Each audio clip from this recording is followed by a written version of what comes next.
Well, welcome to the Christ-centered cosmic civilization as we continue to explore the overlap between what some would call mythological and what others would call mundane, the mythological and the mundane. And it just strikes me more and more how difficult it is to maintain these clear distinctions between what people call mythological and what people call mundane. And that, in a way, what we're trying to do with this whole project of the Christ-centered cosmic civilization is to re-enchant our vision, our minds, our hearts, so that we begin to look again at the world in the way that our ancestors did and the way the prophets did, and Moses and the ancient saints in the Bible, where, I've flagged this up before, but the way in which they see trees being moved by wind, and they recognize in that the Spirit is inspiring the trees to clap their hands and rejoice and praise the Lord. And when the waves crash onto the beach, they hear in that this worship of the Lord. And I think many of us don't do that. We just see, it's just trees blowing in the wind. It's just the tide coming in. It's just birds flying. It's just flowers growing. It's just, and we've been reduced to what they used to call the confession of the just man, because everything is just this, it's just that, it's just this, it's just that, and nothing is anything. And it's just that incredibly, it's what the Bible would call the creepy, crawly view of reality, where you're gazing only at the mud and you cannot see the stars. And what we're trying to do in this podcast, as you know, is over and over again in different ways and in all kinds of facets and dimensions, trying to destroy this captivity of our minds and hearts and eyes, to re-enchant the world, or to really see how it is enchanted. How?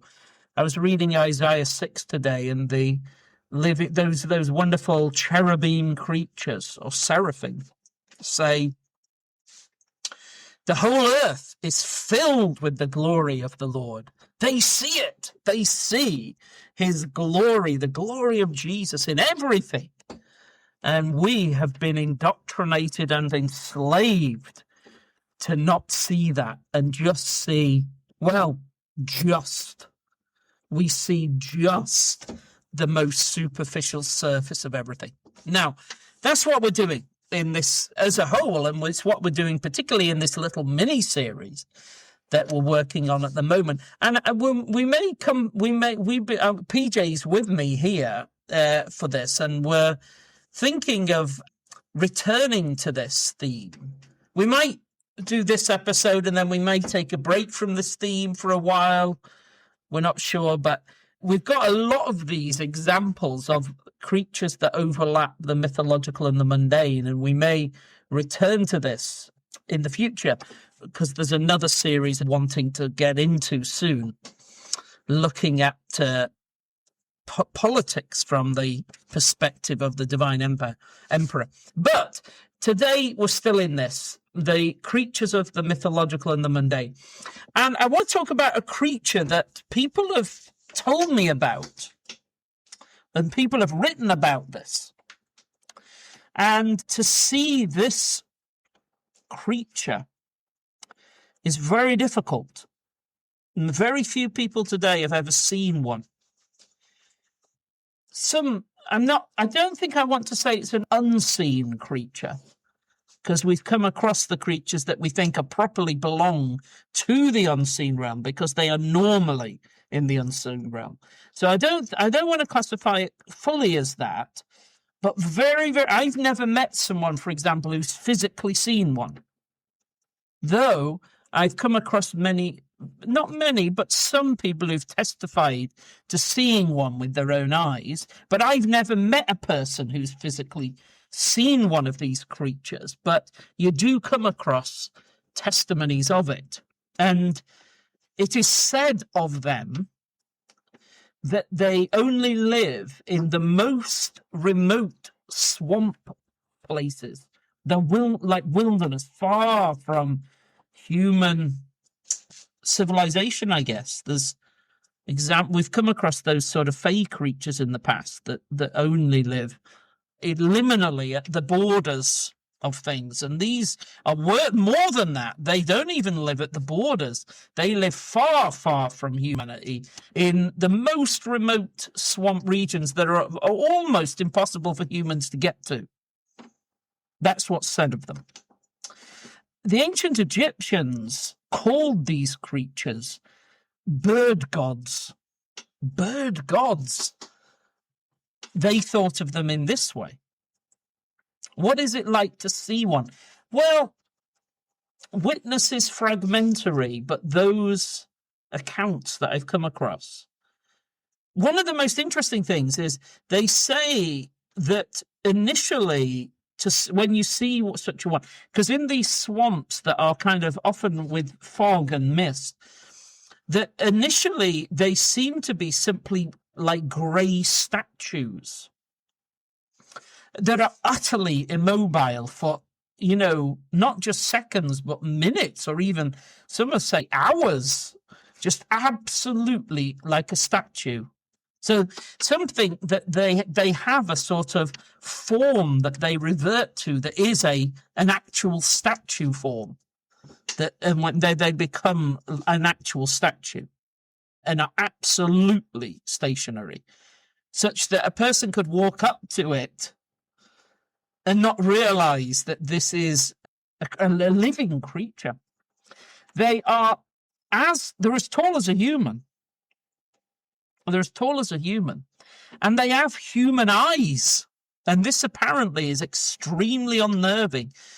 Their eye, and whereas birds in general, if you think of a bird's head now, where are the eyes on it? There's kind of eyes on the side of the head, aren't there? One on either side of the head. That's how birds see. So they have a kind of field of vision that's very different to ours, humans. And birds have this kind of an eye facing in each direction on the sides of their heads. But these creatures, the grey statue creatures, their eyes are forward-facing and human eyes. That's what people say about them. And that when they turn their gaze upon you, they look directly into your eyes with these human eyes and look directly at you and can come slowly toward you. And few can handle that. It causes most to run from that. They can't, because not only do they do that, and few can survive the gaze of such a creature, but they can then, if they get close, I'll come to what kind of a beak they have, or said to have in a moment, but they can make this like a chattering. No, it's not chattering. It's like a noise that some people say, modern people who've encountered them say it's like gunfire. But in ancient times, it was described in different ways, like a clattering sound, which is very loud. So if you manage to overcome its gaze power, looking it directly into you, and you manage to survive that, and then it draws close to you, you must now endure the sound that it will inflict upon you. These are creatures. Now then, there's an interesting feature of them, which is that, now let me first of all say this. I came across people in Uganda who say that they are somewhat familiar with these creatures. And Uganda's Wildlife Education Centre say of them that if you're a stranger, they will just look you in the eye and so on. But if you are known to them and you have earned their friendship, then you can bow to them and they will bow to you. That there's a bowing ritual occurs between humans and these creatures. And now, the reason that fascinated me, and this is well attested from the very few who've ever encountered this creature, you'll remember in some of you may have seen the Harry Potter film where there's a hippogriff that's like this, and if you approach the hippogriff without earning its trust, which is acknowledged through a bowing ritual of greeting, then it's too dangerous to try to touch this creature. Well, I think that in the Harry Potter film and the Harry Potter books, that is derived from this creature, which has this bowing ritual, which it will do with a human if the human has earned their favor. So you cannot be a stranger. If you are known to it and it respects you, it will perform this bowing ritual of social acknowledgement and respect, and then will allow you in its presence. What is this creature? I think it's sometimes called the shoebill.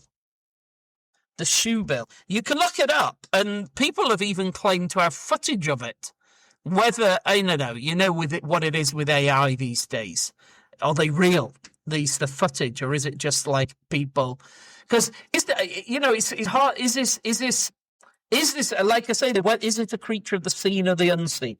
But if the shoebill is definitely a creature that challenges this boundary between the mythological and the mundane, and even now, having read a lot about it, looked a lot about it, seen people's testimony, even now, it's a bit like the giraffe. It's a creature that I'm not sure it is, but does belong to the mundane. And it seems to me either it isn't real or it is clearly in the mythological or the fae or belongs to the unseen or something.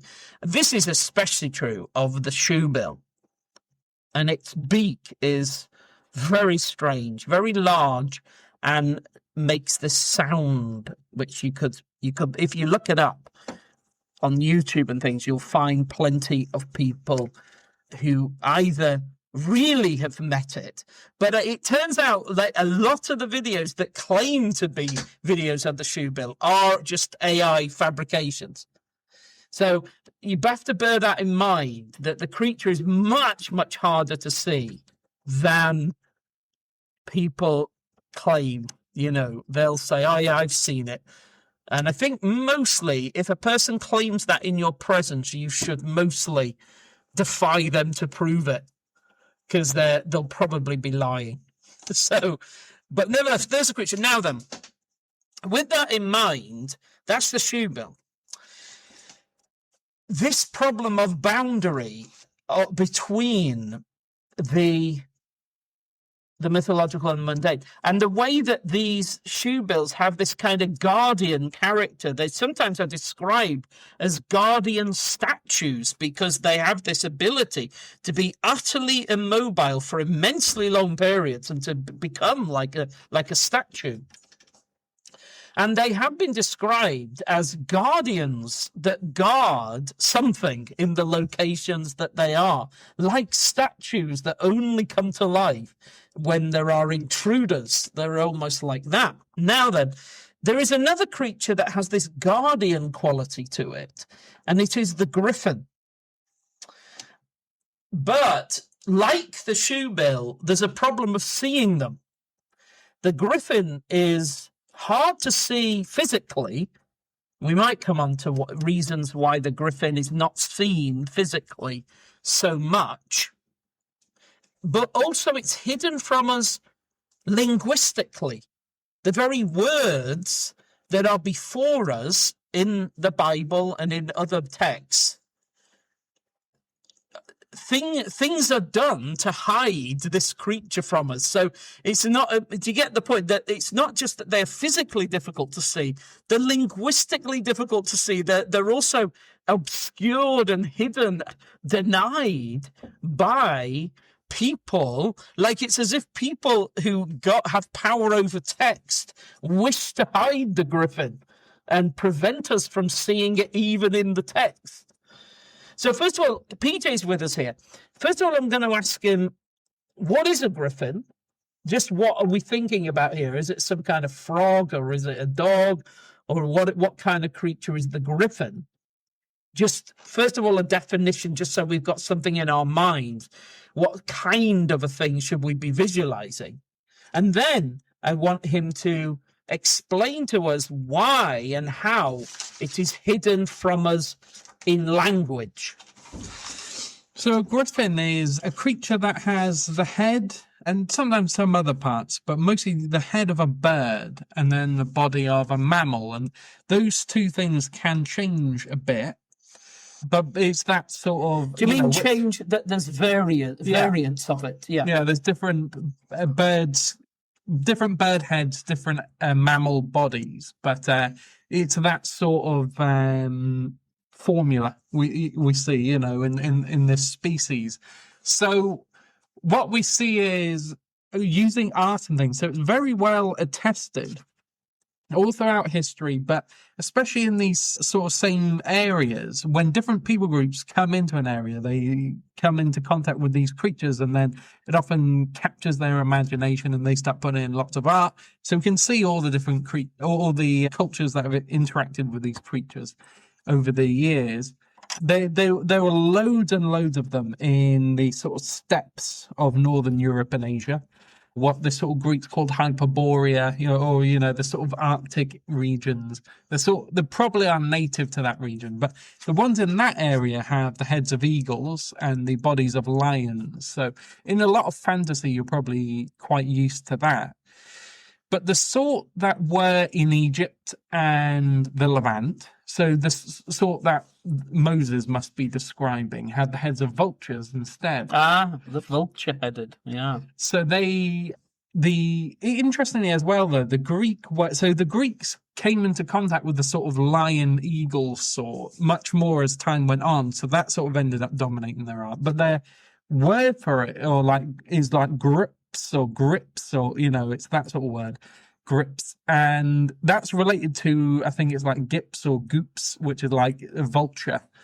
So it's a related word. So originally they mostly thought of griffins as vulture-headed, and then as time went on, mostly eagle-headed. So just to show you, it's quite a varied species, or a genus maybe. And these might be different species of griffin within the genus. It might be more like that, because they are quite different. But nevertheless, you do see throughout the ancient world, people constantly report seeing either a mammal with the head of a bird, or others would say a bird with the body of a mammal, things like that. And interestingly, the Bible does weigh in on that, about whether we should consider it a mammal or a bird. And the Bible says it's a bird, quite definitively. Moses says that explicitly. That's what griffins are. So that's just interesting. That's the way the head seems to determine what you are more than the body. So that is interesting that you could have like 80% of your mass being lion, but you've got the head of a vulture or something. So the Bible's like, vulture. Yeah. Quite interesting that. So the reason it gets obscured was sort of... I wonder, just on that, yeah, that could have deep theological significance in that Christ is the head, we are the body, and it's the head that gives the identity to the body. Yeah. So it probably has a deep theological meaning, that. Yeah. Definitely. That is very interesting, that. So that is how we should be thinking, and very interesting that we have moved on from that. So we do see you're a mammal if you sort of give milk or give live birth, although some snakes do live birth, but I mean, give milk is a big one. So that's something that happens in the lower part of your body, or like lower than the head. Lots of the definitions of mammals is around that, whether you got hair on your body and things. So we've made that all about the body. So we've totally switched it around, which is very odd, very interesting.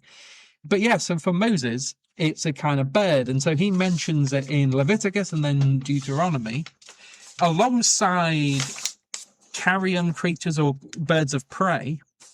and next to a vulture.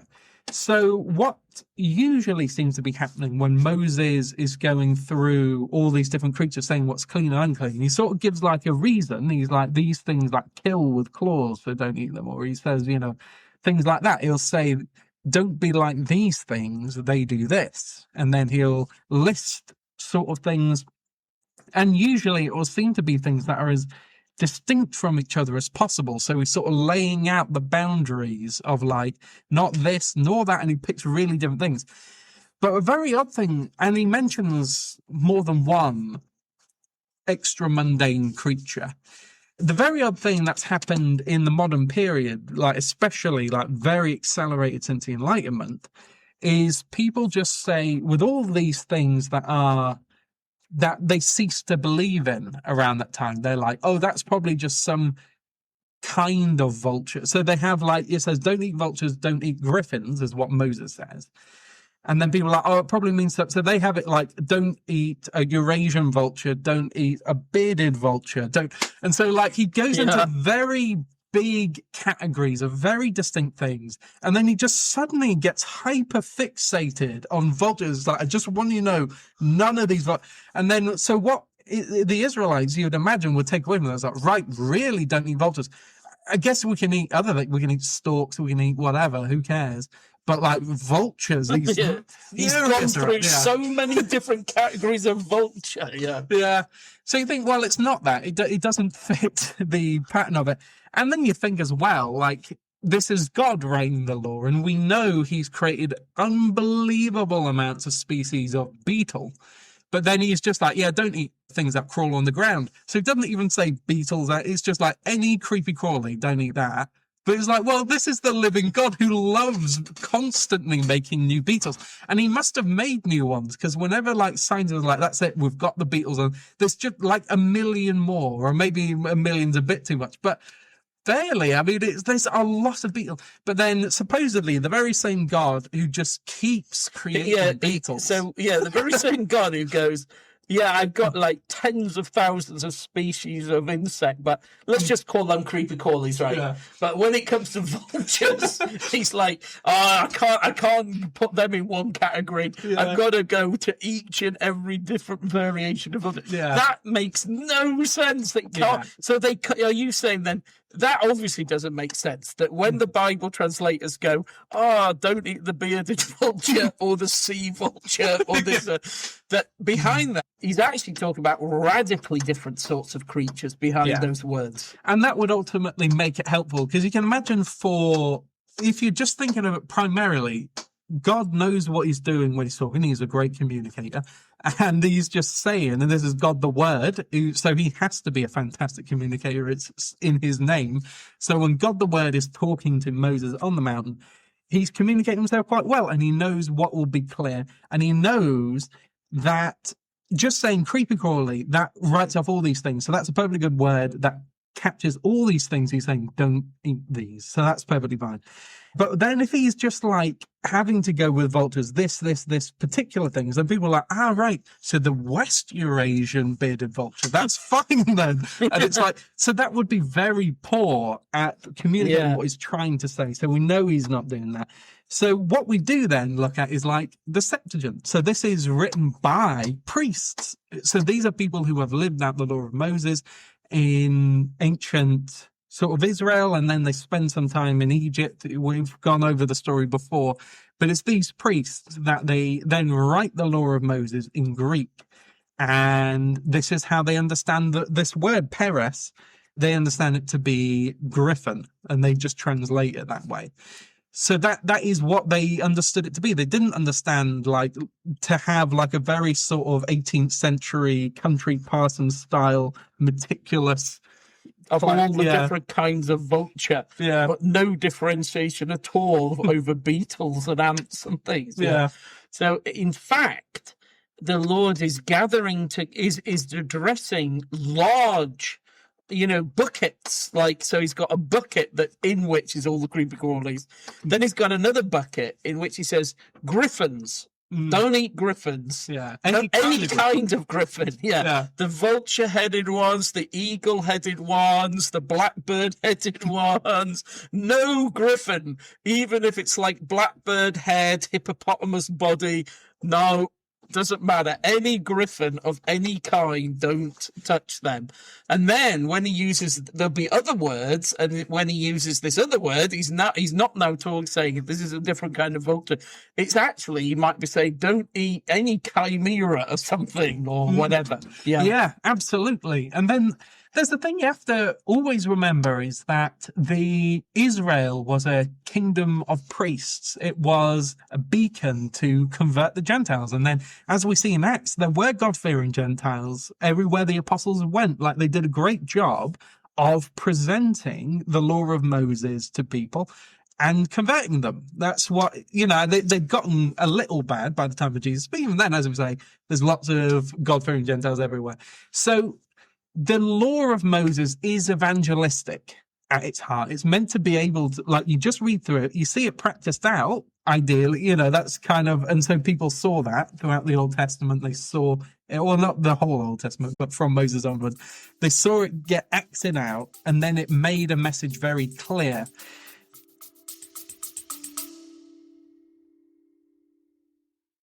This podcast and all my work depends entirely on donations. It's only through your support that all this research and teaching can be free for so many.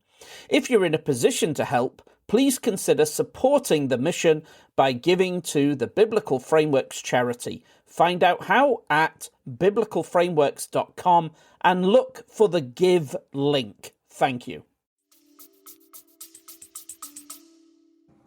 So all these nations that so easily take on board the law of Moses, and they love it, and then from the Septuagint onwards, they were always using it, they're not a sort of Enlightenment mentality group of people. So when we see in Hebrew, in the Hebrew or the Greek of the Old Testament, or the Aramaic in some parts or whatever, when we see a word used that everyone around it knows to mean something that Enlightenment people don't believe in, then it must be trying to say that. It's not as if, like, you've just got this one little island of absolute Enlightenment, 18th century-esque coffee house rationality, and like everyone around them, they all believe in griffins and everything. But people within this sort of, Voltaire's debating club in the middle of the Bronze Age, they know. Oh no, Griffin, it refers to the griffin vulture, which is a kind of bearded vulture, and it's just not true. Like, you have to just think this is, like, too much of that context stuff is obviously terrible, and we often talked about that, like when people try and link it too much and they get lost in all these other Ugaritic stuff and all that.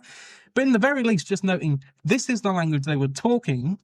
This is what this word meant in that language.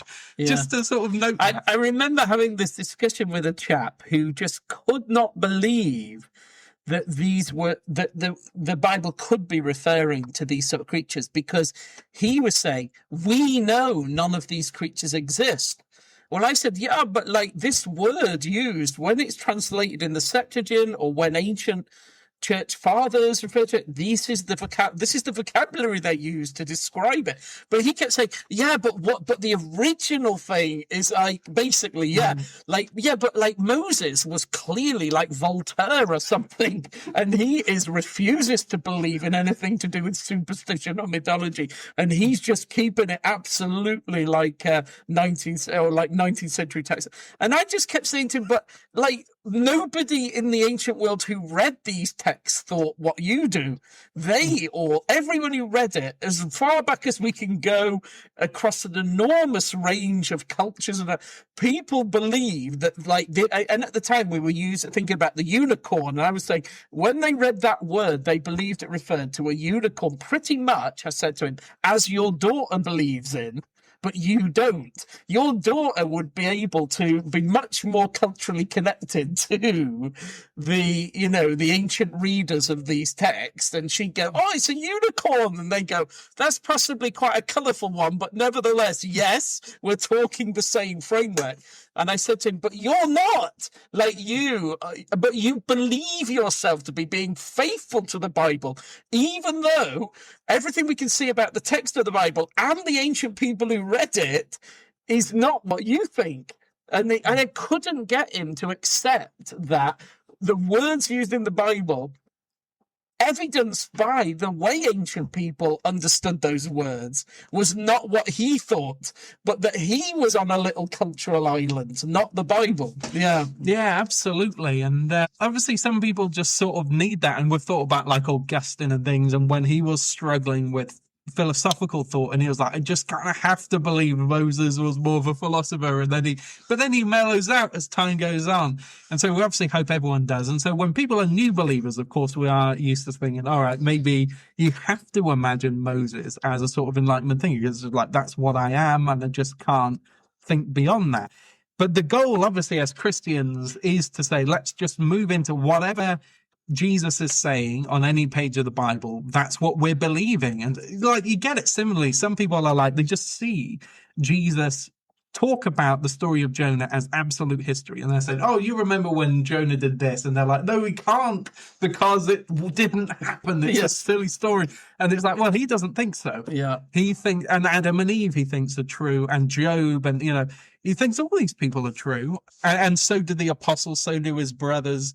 They all think this. And so people often struggle with that, and they're like, I just can't read that passage yet. And you think, oh, that's fine. But then it's so odd when people have gotten all the way. You would imagine translators of scripture should be some of the most spiritually mature people. It's not always been my experience, but anyway, yeah. Yeah, they certainly should be. So you should imagine they go all this way to end up in this position.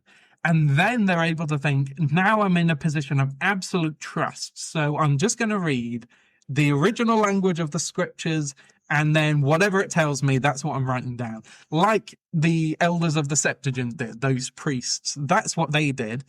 And so really, they were always described in ancient times as writing scripture in Greek, not translating it to Greek. It's like, it was just, this is properly what it is. They were just totally honest, and they weren't trying to find equivalents and things. That's how people felt about it. It should sort of be like that. We're just trying to say, this is what Moses actually said. He said griffin. Yeah, he said griffin. You know, and unicorn and all the rest of them. So, I mean, there's so much we could say about it. I'll tell you what, we'll come back to the details of the griffin in the next episode.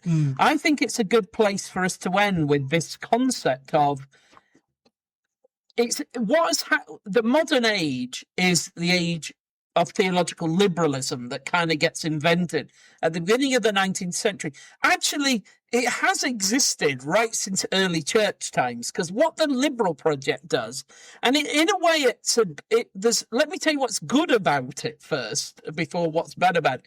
What the liberal project does is say, look at these amazing truths or goals or ideas that are in human culture or human philosophy, and then see how Christ and the Bible fulfills them or is the best expression of them or something like that.